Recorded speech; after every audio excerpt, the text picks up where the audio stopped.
Hi, you guys. Dave Max, and we are back in Las Vegas for the 12th episode of Live with MPA, the Inside Scoop. And today we have a special episode, you guys. This is the Jay Cutler Desert Classic weekend. Matt, you have a guest on your show today, and who is that? It's my client, Ryan Fenter. Ryan, welcome to the show, man. Thank you. Prepping for the show, which is tomorrow. So we're here. Honestly, we're here. We didn't know we were going to be here because Ryan's had some hiccups. We've had a rough prep, and that's kind of what we want to do is just go over, the not so peachy, glamorous side of contest prep. Because I think, if people are going to film, they usually film like the best scenarios possible, which we thought that was going to happen around 5 to 6 weeks out. Everything was like ahead of schedule.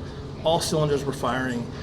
We were like, man, we're going to film for Jay Cutler TV, pose before, and all that stuff. Super excited.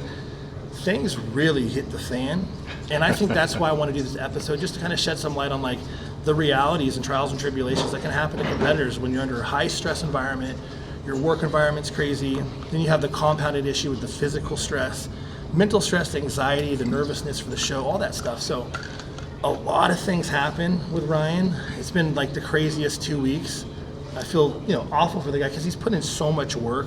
15 weeks, with working 10-hour shifts of manual labor, plus doing the interval cardio that I had him doing, the intense training, low carbs, all that typical stuff. So we've gotten to a point to where, it's almost like we started like laughing after a while. It's like, what else could go wrong? Like he wakes up like 10 pounds heavier out of nowhere. He's holding water. So we're just kind of going to go over what's transpired. Okay. And then what I've been doing the best of my ability to try to rectify this. Okay, this is really interesting because just like you said, a lot of time when people prep for shows, you only see the best picture on Instagram, I'm killing it and this and that. And it's not always easy, it's not always peachy, except people never tell the story. So because your show is about real life and the inside scoop, we're actually going to tell. But I want to get a little bit background on your history, Ryan. So you haven't competed in 6 years. You have a job, you're telling me. Tell me about your job. You're working 10, 11 hours a day? Yeah, so I do heavy construction on a tower over here in Las Vegas. Work 8, mostly 10 hours a day.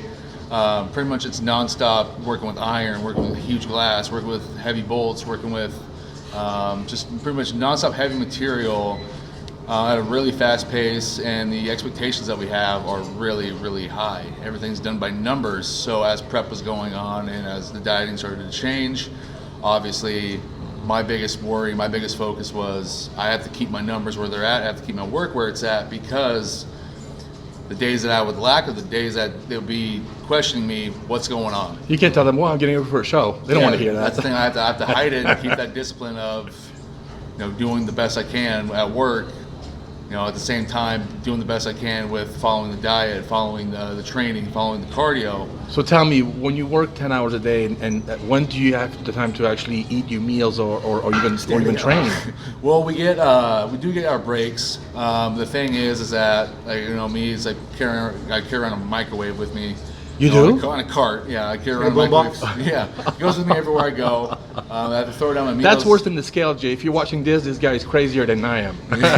So with the break times, though, it's like, my microwave, I cook my food and then it's throw it down. And, I don't really have time to sit there and relax. It's 10 minutes, but you got to think of 10 minutes of you get off a swing stage and then you have to take off all your gear. You have to use the restroom, and then you go microwave your food, you eat your food, and you have to throw it down and you have to hop right back out. Dude. And an essential part of digestion is actually you want to sit down and relax and compose yourself. So, and I've been there too during prep, standing up and eating while your nerves are shot. It's not the funnest thing, but you get used to it. Yeah, and having to do that every single day was definitely rough. So how long was the prep, Ryan? 15 weeks. We started out a little late, but everything was, like Matt said, was dialing in so perfectly. Why'd you wait 6 years to compete again? Just curious. I competed last time I was a teenager, and life has just never balanced out for me enough to be able to compete. It was whether I couldn't keep a job, I couldn't stay in the location, relationships. Just life kind of never stopped, kind of letting me not do what I wanted to do until I hit a point and I finally moved to Vegas. I wanted to be near Matt, I wanted to work with Matt, and everything lined up to where I was able to do this competition. Awesome. And then this stuff has to happen 2 weeks out. Yeah. Okay, so up to 5 weeks out, peachy. We were like ahead. Like I filmed. I'd say 3 weeks. I mean, almost the pictures last Tuesday. It was like, whoa. things are looking really good. And then what happened? First was the anti-estrogen issue. Yeah.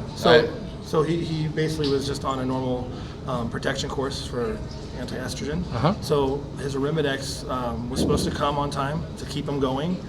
And anyone knows anything about Arimidex, it'll actually have a rebound effect if you discontinue it. So he went over 5 days without it. So after 2 days, it starts coming back and can rebound.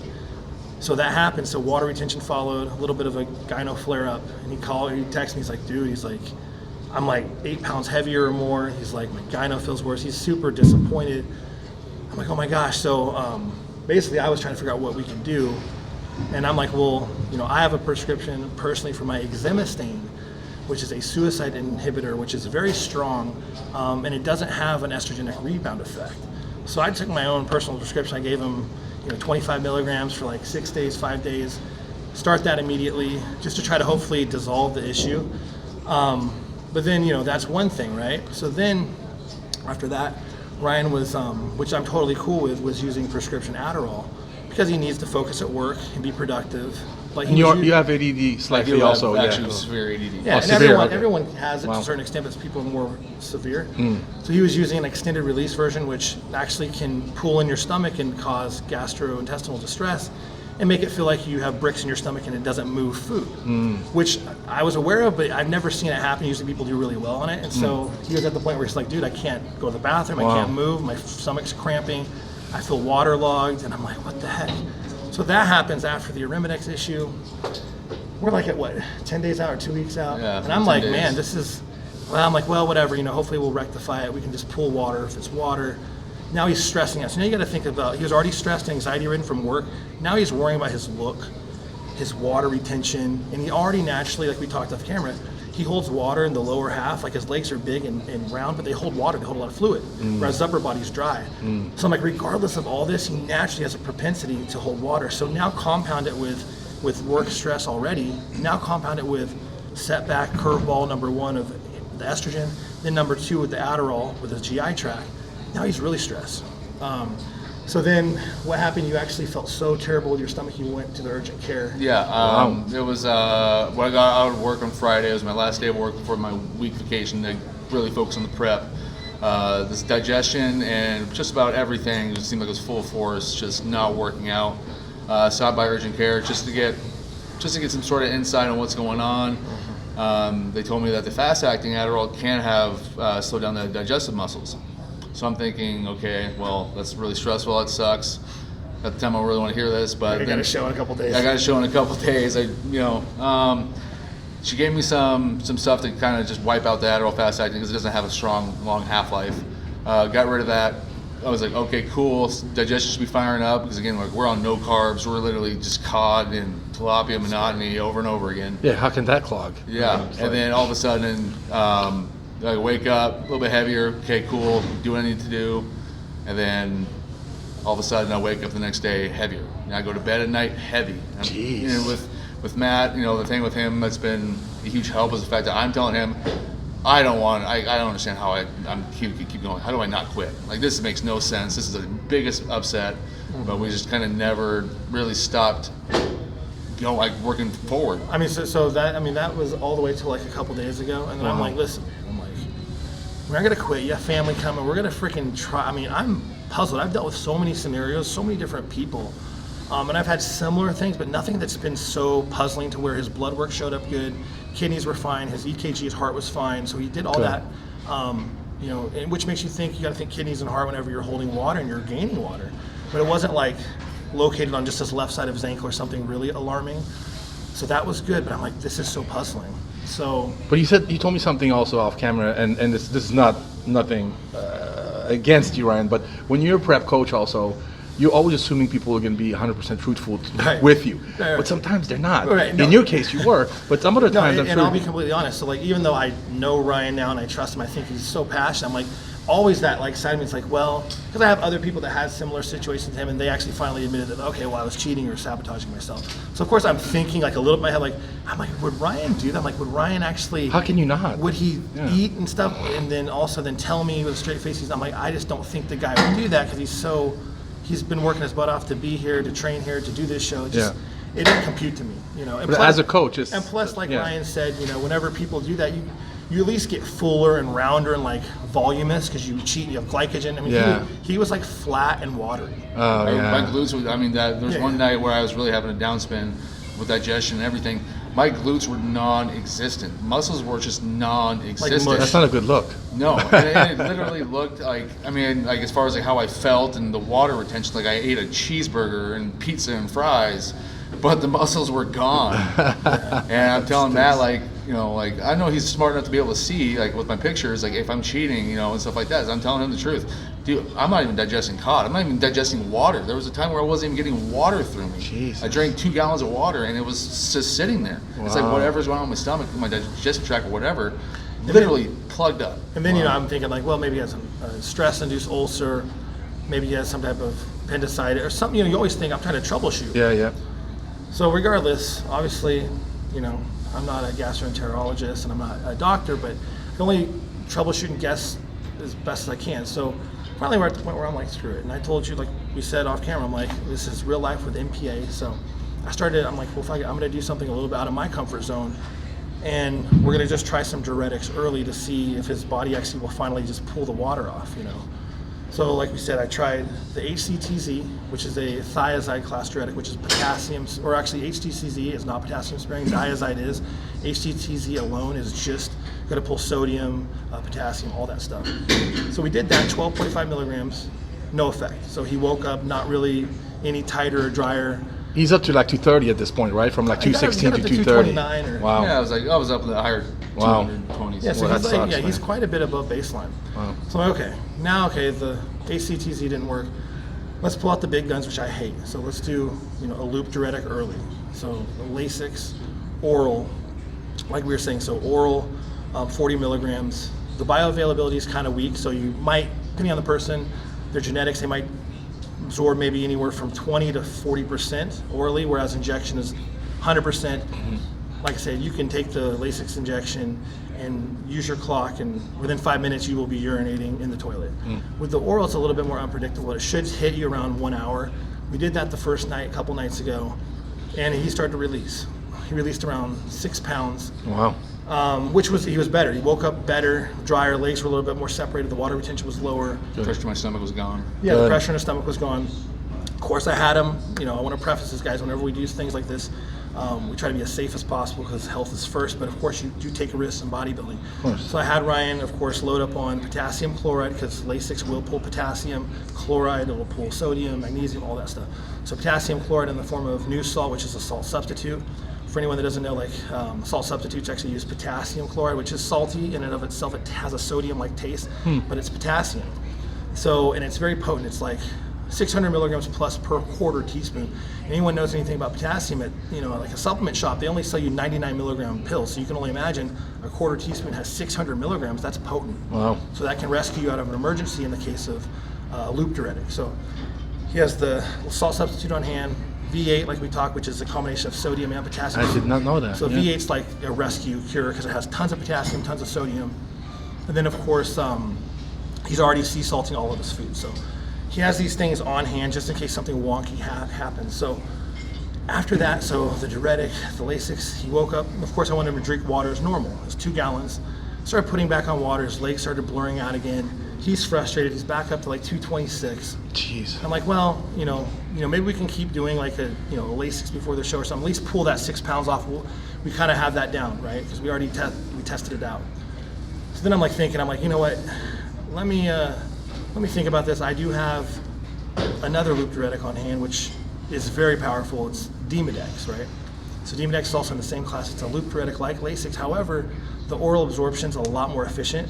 So the oral absorption for a Diuretics is like 95% or more, which is awesome. So it's predictable. And it's potent milligram per milligram over Lasix. So also, like I said off camera, the benefit of Diuretics would be it actually doesn't excrete as much potassium, which preserves it a little bit more so, although it does pull it, but not as much as Lasix. It also has somewhat of an effect on aldosterone, which is the sodium hormone. So it can actually regulate that and block the receptor to help you excrete sodium even more. And it has a vasodilatory effect, so it can help your blood vessels and maybe stay a little bit more vascular, maybe. So last night we did 10 milligrams of Diuretics, right? Had our potassium ready, anything on hand just in case, you know, something didn't feel right and he cramped.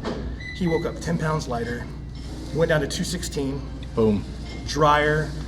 So I'm like, this is awesome. So now, here's the thing. Now that we did that, and now that we're one day out Friday, I'm not gonna have him jump back up to 2 gallons of water, right? Because we know his body right now has a propensity to hold on to the water. Yeah. And I don't wanna just jam him full of more loop diuretics. That's Yeah, dangerous. yeah.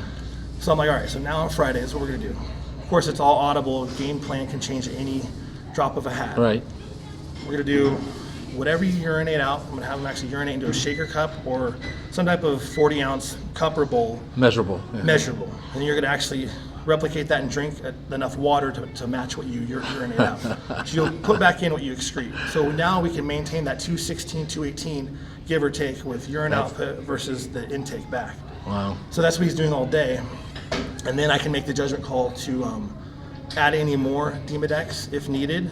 And then of course have the rescue agents on hand, the potassium, the sodium, and all that stuff, if he gets crampy. Well, how do you feel today, Ryan? No, I feel really, really good. No cramps. Water's moving through. Food's moving through. How do you feel you look? Oh, how I feel like I look? I feel like I look. It's getting sharper, a lot sharper by the day. I really feel like everything's kind of dialing back. Just showed Max pictures right before I came over here. Legs were really starting to come in, so I'm really excited to implement finally some fuel for the muscles to swell them back up. And like I said, I mean, Well, that's the other thing, is that he's been carb depleted. So I didn't want to add in carbs whenever he's retaining so much water daily. So he's going to finally reintroduce carbs like pretty much now. Yeah, now that we Friday, have that we have water under control, Right. Carbs aren't going to really be a problem. Right. Now, if we were drinking 2 gallons of water a day plus carbs, I'd be a little hesitant. But Yeah. But now we're basically just going to have things he's used to, like rice products, rice cakes, even bagels, Nice. jasmine rice, and maybe 100-gram amounts with each meal, just depending on how he feels. And we're just going to monitor it. Yeah. So that's pretty much it.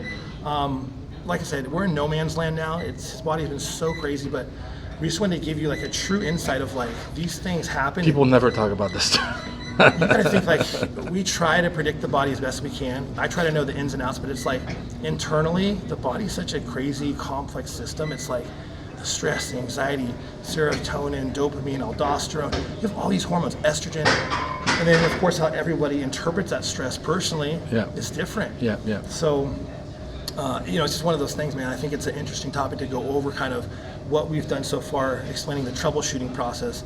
And, depending on how Ryan does and looks, maybe we'll film him at the show and maybe put it in the video if he's comfortable with it, depending That'd on be great. if he looks good. I was telling him off camera, what if you win after all this? I think it'd be cool for people to actually see it would be cool, the story. But we've had the Like this was the not wind a sucked out of us. cakewalk. I know. yeah. But at the same time, like I said, like we haven't had the clean ability to get carbohydrates in. If my body keeps doing what it's doing, keeping the water out, Yeah, you'll the change muscles a keep lot. swelling up. Yeah. And they have, just the amount of change I've had in the last 8 hours has been phenomenal. Wow. So, Awesome. I hope, man. Yeah. posing's down. I have everything on my ducks in a row. All it takes is just making that physique. Matt, we haven't talked about it yet in the previous video because this is actually the first time we actually talk about prep, but you have what you started the company with, actually MPA. Oh, Your yeah, topical yeah. tools. So bring some of the stuff that you have Ryan using, and we'll talk about the other ones too, Yeah, because so- this is not the first one, by the way. So but- Vasodry. Okay, cool. That's just a topical diuretic. So it works subcutaneous, like within the target areas of the skin. So if you wear like a waist trainer or neoprene and then you do cardio, actually pull water temporarily from under the skin. Also absorbs systemically and it'll hit the kidneys and have you excrete too. So Ryan has been using this, of course, for certain like areas like glutes and quads. How long, Ryan, have you been using it? I say we've been using it. Over a week to 10 days. Yeah, I think. So it's been- towards the end. So yeah, when you towards the like, end is okay, when- towards you the can, end. you can test it out 10 days out, just kind of see what it does for you and how you react to it. And usually the dose is 4 pumps twice a day. Okay. But if you start excreting too much and you don't need to lose that much water, you might want to do four Scale back. pumps a day and scale Okay. back. So.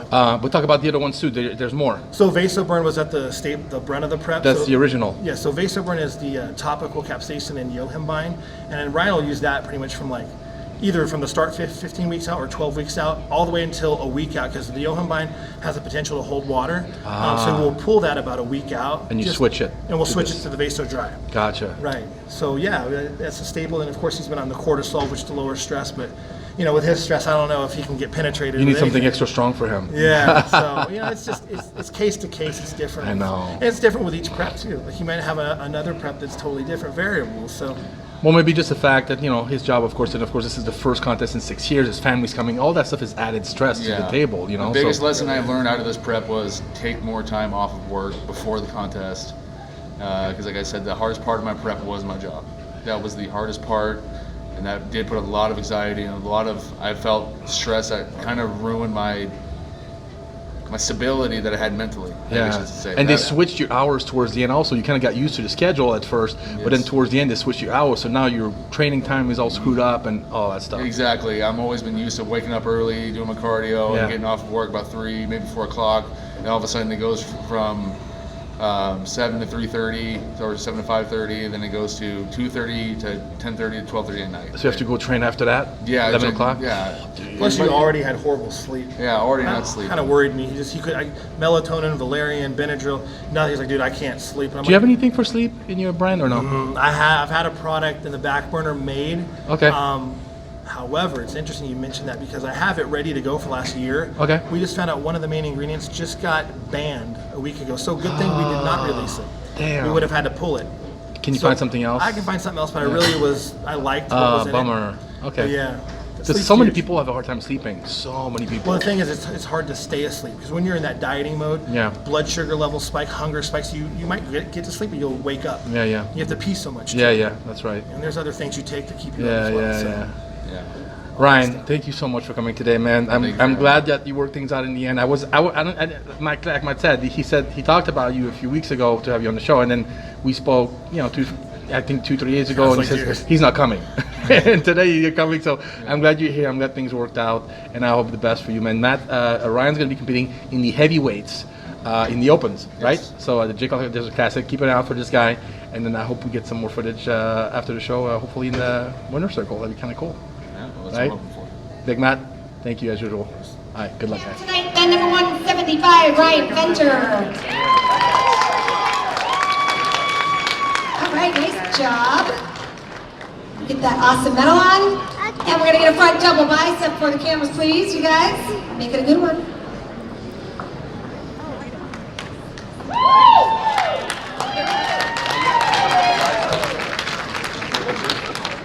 All right, guys, thank you. Nice job. All right, guys, it's a Saturday night, and we're at the end of the Jay Cutler Desert Classic, and we have our good buddy Ryan here. Matt, we're happy tonight. Yeah, man. He made it to the stage, and not only made it, but he actually did very well.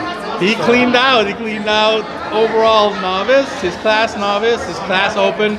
He just missed out on the overall in the open. But to be fair, the guy who won was in really, really condition. He's a good guy, so it was a battle. But Ryan, how do you feel, man? I feel happy. I'm glad that the roadblocks that would not stop coming the last 24 hours didn't stop me, and I was able to come here and bring what we could and still be successful. So, Matt, how was this stressful? How was this stress like for you? I think I have an ulcer now, so like I'm retaining more water than normal. You need to go rest. I couldn't figure. I mean, I'm honest with him. I'm like, dude, I'm gonna troubleshoot. I don't know. Like, I can't figure what's going out or what's going on with him.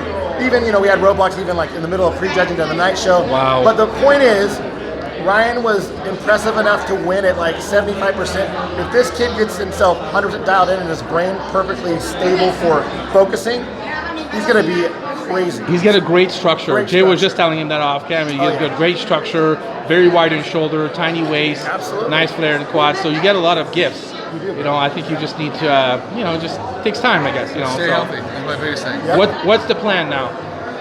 Get him healthy. After going to eat, then. Well, even with eating, I mean, his stomach is messed up. Okay. Honestly, I told him, like, our video with the post-contest rebound, Yeah. we're going to regulate water, get his body hopefully back to normal, even though it's wonky, and then he can have some meals and try to, because if he does it now, it's going to be pandemonium with water restriction, sodium influx, so we're just going to have Ryan be as safe as possible. Okay, so we're going back and easing into off season. Yes. When would you like to compete again? Next year? Next year, be able to put on some size, just focus on the weak points, and obviously get my health with my stomach straight now. So me and Matt don't have these roadblocks anymore, so that's the plan. So. Okay. Well, at least you get one under your belt now, so you know what to expect next time. Or I told him it can't be any possibly worse next time, and he says, "Oh, please don't say that. Don't jinx me."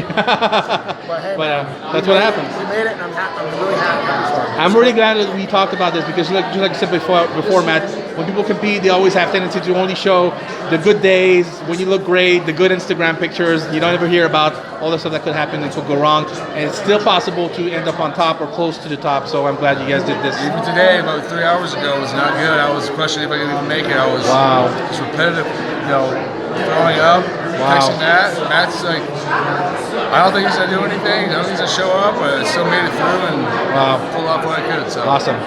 Congratulations to the both of you guys. Look at all this. That's awesome. By the way, I got all your routine and stuff, so we're gonna throw those routine in. I don't know if you know, but yeah, in the video it'll be cool. All right, thank you so much, you guys.